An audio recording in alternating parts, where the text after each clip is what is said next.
I rise today in recognition of our wonderful public schools across the country.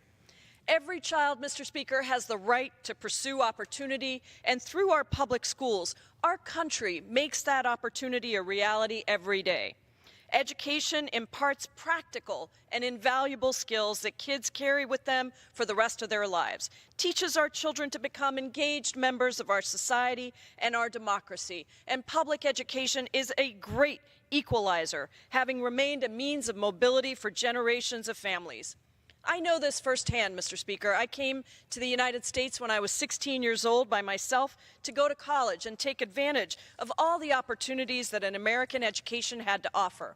For much of our nation's history, our public schools have served this essential purpose of helping students and their families to thrive. And public schools, which serve all students, regardless of who they are the only institutions where the vast majority of our kids can access these benefits. It is those schools and the teachers and the professionals and the staff who serve in them, and I use serve very deliberately because it is a service to be in our public schools where teachers could earn so much more elsewhere, but they choose to be in the public schools because that is the place where they can help the most kids. It is those schools and those amazing successes in my own district that I want to celebrate today.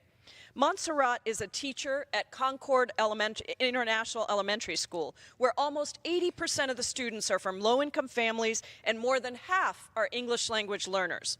Last year, Montserrat created a writing lesson using both Spanish and English. Before this lesson, most of the kids wrote at a kindergarten or first level kids. But by the end of that lesson, every single one of her students was able to write a complex, complete sentence. And over the next year, Montserrat's second graders became ambassadors for Concord International, giving tours of their school in both Spanish and English. It is clear that her investment in her students opened doors to achievement for these Seattle Public School students. Another story comes from Shorewood High School in Shoreline, Washington. Emily, a leader on her school's robotics team, wasn't interested in STEM until she got to high school because no one encouraged her to pursue it when she was younger. It wasn't until she learned about the lack of representation of women and girls in STEM that she realized that something needed to change. And last summer, Emily launched the Full Steam Ahead Club, an all-girls mentoring group that encourages middle school girls to pursue science, technology, engineering, arts, and math. The youth mentors showed girls how important it is to engage in STEM fields early, and they work every day to expand girls' perceptions of what they can achieve, which is to say, anything. And at Evergreen High School, a youth-led group called FEAST, F-E-E-S-T, is working to combat food injustice in public schools. One of their campaigns recently made waves when youth leaders created the first student advisory committee with the district's nutrition services director. They provided the director with feedback on how to increase fresh and culturally relevant food items on school menus. And last month, they successfully got one of the recipes they created onto the district menu. Through their work, these young people have developed relationships with their classmates, with decision makers at the school district level. And they are building power and using their own innate intelligence about the issues that matter to create change in their schools and communities.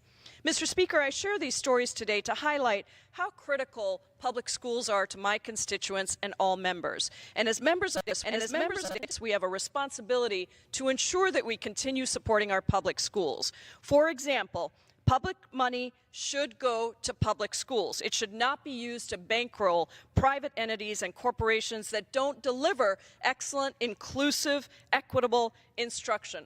Our public schools are under attack right now from the Secretary of Education and the Trump administration. Our public schools and public money should not be used to generate a profit. And teachers, Mr. Speaker, should be teaching and not carrying guns to try to protect their students. As tens of thousands of students across our country and here in the Capitol have rallied and called for attention to safety in our public schools by passing sensible gun reform legislation, Mr. Speaker, unfortunately, this body has yet to address the issue of guns and safety in our schools and in our classrooms. And if we wanted to support education for our kids, we should make sure that they have the right to live That is what we're talking about.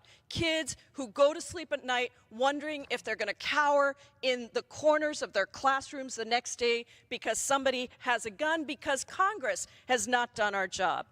The Trump administration and Secretary DeVos have demonstrated that they want to make sure that the money is what prevails. And Mr. Speaker, today as we honor our public schools, we also need to honor the responsibility of Congress to protect our students and protect our public education. With that, I thank you and I yield back.